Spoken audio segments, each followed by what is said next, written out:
మొదలైంది.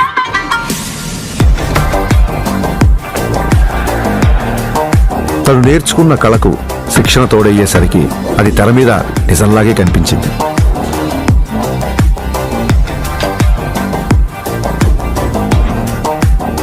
ఆ నిజానికి తన నిజాయితీ తోడయ్యే కోట్ల మంది గుండెల్ని గెలిచింది.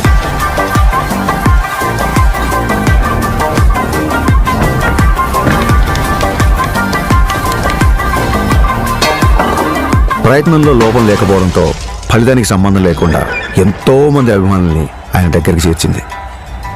కరాటే, కిక్ బాక్సింగ్,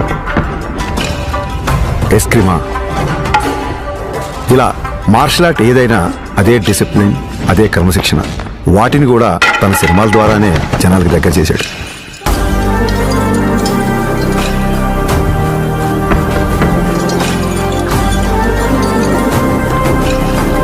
సినిమాల్లో చూపించే స్టంట్లు, ఫైట్లు జనరంజకంగా, ఆకర్షణీయంగా ఉంటాయని మనందరికీ తెలుసు. కానీ కళ్యాణ్ గారి సినిమాల్లోకి వచ్చిన తర్వాత ఆ యుద్ధ కళల్లో, ఆ ఫైట్స్లో, ఆ స్టంట్స్లో ఒక హానెస్టీ, ఒక నిజాయితీ, ఒక క్రమశిక్షణ, ఒక నిబద్ధత కనిపించడంతో ఆ మార్షల్ ఆర్ట్స్ అనేవి జనాల్లోకి చాలా వేగంగా దూసుకెళ్ళాయి.